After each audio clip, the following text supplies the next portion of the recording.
ഈശോയിൽ സ്നേഹം നിറഞ്ഞ എല്ലാവർക്കും പുതുവർഷത്തിൻ്റെ എല്ലാവിധ ആശംസകളും നേർന്നുകൊള്ളുന്നു.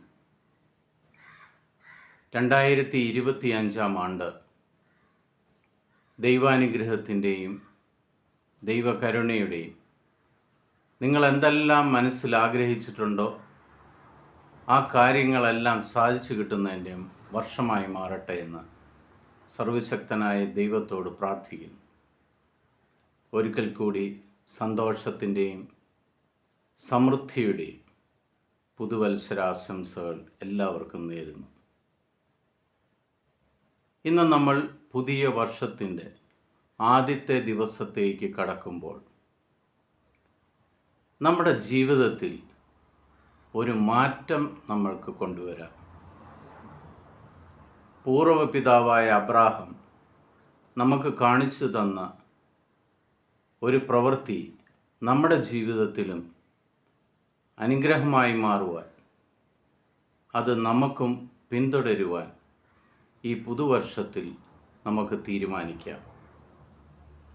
ഇന്ന് നമ്മൾ ശ്രവിക്കുന്ന തിരുവചന ഭാഗം ഉൽപ്പത്തി പുസ്തകം 22-ാം അധ്യായം 3-ാം തിരുവചനമാണ്. അബ്രാഹാം അതിരാവിലെ എഴുന്നേറ്റ് കഴുതയ്ക്ക് ജീനിയിട്ട് 2 വേലക്കാരെയും മകൻ ഇസഹാക്കിനെയും കൂട്ടി ബലിക്കു വേണ്ട വിറകും കീറിയെടുത്ത് ദൈവം പറഞ്ഞ സ്ഥലത്തേക്ക് പുറപ്പെട്ടു. പൂർവപിതാവായ അബ്രാഹാം, ദൈവം അബ്രാഹത്തോട് പറഞ്ഞു, മോറിയ മലയിലേക്ക് പോയി നീ ഒരു ബലി അർപ്പിക്കണം. ദൈവം പറഞ്ഞതനുസരിക്കുവാൻ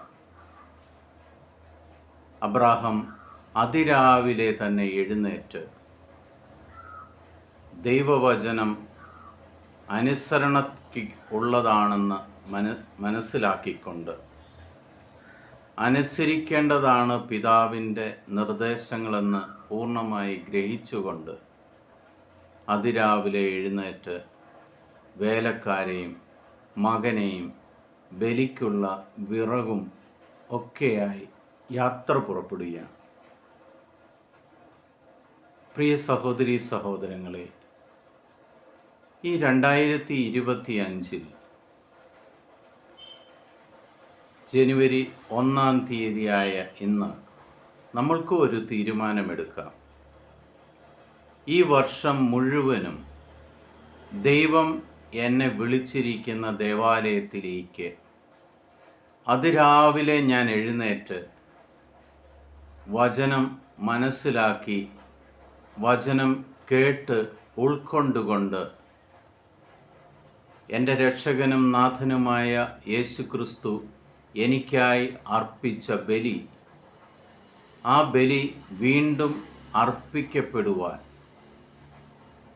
അത് എൻ്റെയും കൂടെ ഒരു ബലിയാക്കി മാറ്റുവാൻ നമ്മൾക്കും അതിരാവിലെ കുടുംബസമേതം ദേവാലയത്തിലേക്ക് പോകാം. അങ്ങനെ നിങ്ങളുടെ ദിവസം 365 ദിവസവും ഈ പുതിയ വർഷത്തിലെ എല്ലാ ദിനങ്ങളും ദൈവത്തിൻ്റെ മുന്നിൽ ബലി അർപ്പിച്ചുകൊണ്ട് ദൈവാനുഗ്രഹം നേടിക്കൊണ്ട് തുടങ്ങുന്ന ദിവസങ്ങളായി മാറട്ടെ എന്ന് സർവശക്തനായ ദൈവത്തോട് ഞാൻ പ്രാർത്ഥിക്കുന്നു.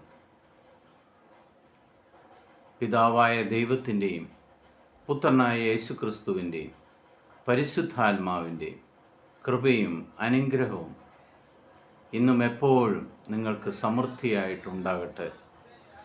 ക്രിസ്തുവിൻ്റെ സമാധാനം നിങ്ങൾക്കെല്ലാവർക്കും നേരുന്നു. ദൈവം നിങ്ങളുടെ എല്ലാവിധ ആവശ്യങ്ങളുടെ മേലും ഇന്നു മുതൽ സമൃദ്ധമായിട്ട് ഇടപെടട്ടെ എന്ന് പ്രാർത്ഥിക്കുന്നു. ദൈവാനുഗ്രഹം നിങ്ങളുടെ കൂടെ ഉണ്ടായിരിക്കട്ടെ. ഈശോയുടെ സമാധാനം ഞാൻ നിങ്ങൾക്കെല്ലാവർക്കും നേരുന്നു. ഒരിക്കൽ കൂടി പുതുവർഷത്തിൻ്റെ എല്ലാവിധ ആശംസകളും നിങ്ങൾക്ക് നേരുന്നു. അതോടൊപ്പം തന്നെ ഈ ദൈവവചന വേല, ഈ സുവിശേഷവൽക്കരണം മറ്റുള്ളവരിലേക്ക് പങ്കുവയ്ക്കുവാൻ കൂടി നിങ്ങൾ ശ്രമിക്കുന്നതിനെ ഓർത്തും നിങ്ങൾക്കുണ്ടാകുന്ന അനുഗ്രഹങ്ങൾ പങ്കുവയ്ക്കപ്പെടുന്നതിനെ ഓർത്തും ഞാൻ ദൈവത്തിന് നന്ദി പറയുന്നു. ഈശോയുടെ സമാധാനം നിങ്ങൾക്കെല്ലാവർക്കും ഉണ്ടാകട്ടെ. ഈശോ മിശിഹായ്ക്ക് സ്തുതിയായിരിക്കട്ടെ.